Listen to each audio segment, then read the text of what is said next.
Good morning. I am walking back to the trailhead. We camped a little off trail to find some green trees, so we got a little bit of a road walk back to the trailhead. Perfect time to eat my sad, cold-soaked oatmeal without being too intense. So we got a bit of a bushwhacking journey to get to the river. The trail's pretty overgrown right here. A lot of people are doing the road walk. So it's 6 miles to the river, but like 2 or 3 miles, I think, to the end of this bad part. So we're gonna knock it out while it's still cool and get to the river. Section of trail definitely recently had a bunch of trail maintenance. It's looking great. Almost everything's cut up. A lot of the brush is cut off to the side. Those trail maintenance folks are heroes. Thank you. Makes walking this section so much easier. Hopefully it's like this all the way to the road. That'd be awesome. I was not expecting it to be this nice. Yeah, look at this swath cut right here. It used to be as thick as all this stuff on the right and left, and they cut a nice empty channel for us to walk in. It's incredible. It looks like the chainsaw crew ran out of time or something at the mile 1246.2, I think it is. So over a mile and a half, like easy, cruisy clear, no trees. So thankful. Which only leaves like 2 miles, I think, between where the blowdowns pick back up and the road. They're supposed to be a little better at the road, but it does look like the bush, like the shrub cleaning people, kept going, so the trail is very easy to see. There's just a couple big trees still laying on it. Definitely doable. Like, we did Jacinto, and if you did Jacinto with all those massive trees in the snow, this is nothing. The road is like right there though, like you can see the road, so I get why people are taking the road. It's right next to it and it's a lot cleaner, but it's also not that hard to just take the trail, you know. I don't know, everybody teach their own.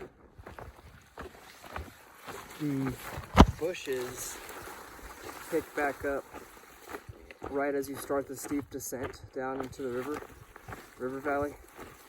So it's only like a mile of this, but they're definitely thick now. Pretty consistently waist to chest high bushes. None of them are poison oak, which is good. I've been kind of keeping an eye out for that. But yeah, it's not too bad, I guess. Better than blowdowns. We are on the trail. This is rough. But we didn't take the road walk. No road walk for us. It's thick in here.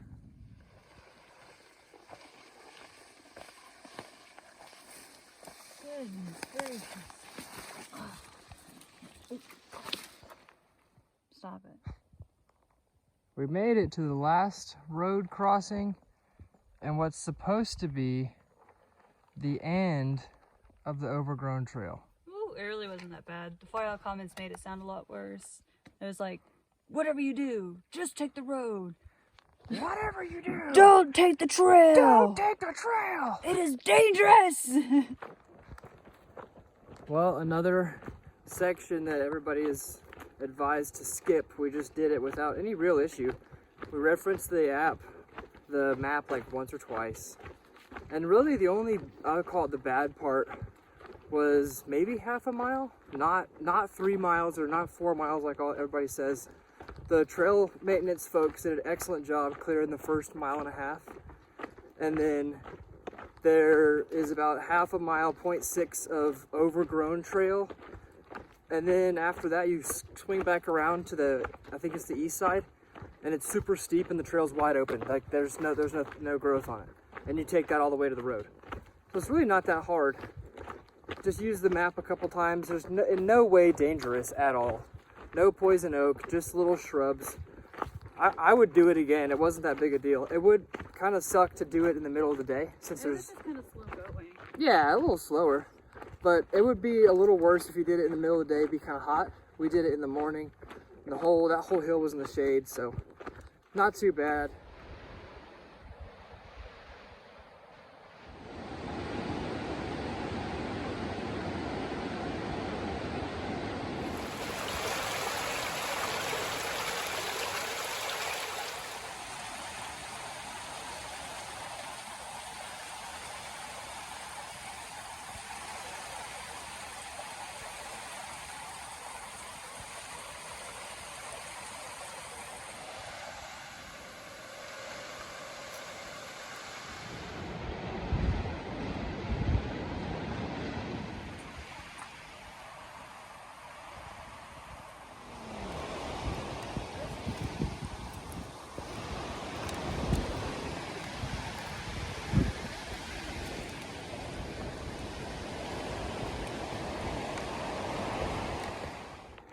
Took an awesome little swim in the Feather River.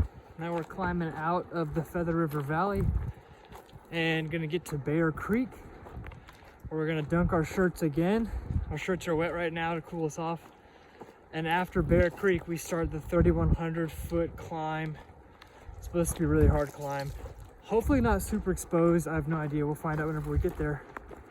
But after that climb, it's like 8 miles, pretty flat to the road where we go into Quincy. So this climb is the warm up, and that last big climb is the big obstacle for the day. We're gonna knock it out though.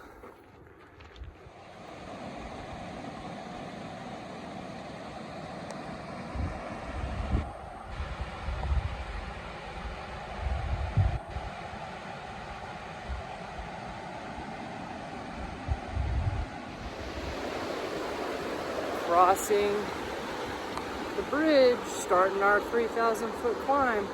Got our shirt wet again. Didn't swim here, but got another cool off.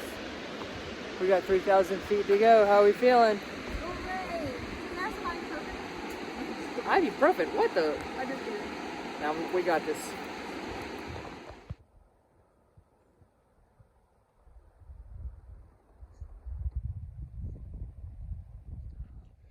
Well, we're almost done with the climb. Got a good pace going, just kind of slowly knocking it out. Pretty tough, pretty hot. Most of the climb wasn't exposed, which is super nice. Just this last part is, but I'm very pleased and thankful that the whole thing wasn't burn area. Yeah, we've been like running up the mountain because Chris has just been giving us a recap of the Star Wars movies. It was asked. It's almost like watching them. Yeah, right. Kind of. Right.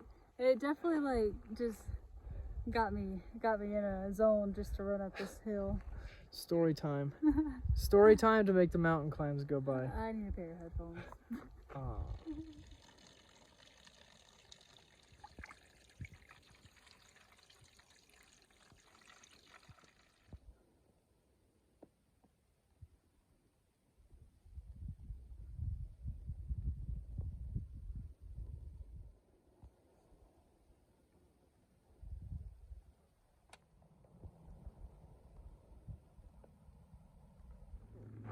We made it up the climb. Now we're on the downhill. It's very, very chill, slow, gentle down. 5 miles from our campsite. We're 1 mile from the first hard road. We crossed 2 hard roads that both go into Bucks Lake and Quincy.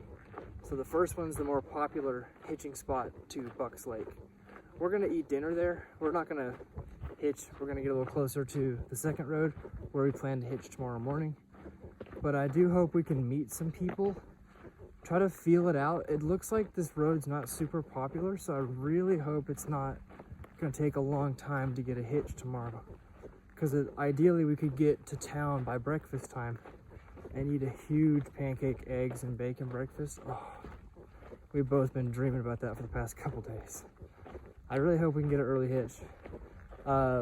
Maybe we'll hitch in tonight if we find somebody that's chill and lets us like camp in their yard, maybe. But that's not the plan. We're not expecting that, but we'll see. We'll see what happens when we get to the trailhead. What we got? So this is one of the dinners that we made before we started the trail. It is quinoa with mixed vegetables, rice, and broccoli. And then I even added some like broccoli powder soup mix. So it's like super creamy and super good. Good stuff. All right, we got dinner. Now we've got 4 miles to the campsite. We literally saw like 4 cars in the 30 minutes we were here, which doesn't bode well for tomorrow, but we'll try it tomorrow. We're gonna get up early and hopefully catch people commuting into Quincy, maybe. That's the plan anyway. Get up early, be at the road by like 7. Hopefully catch some early people. We've got all day, but the earlier we get to town, the better.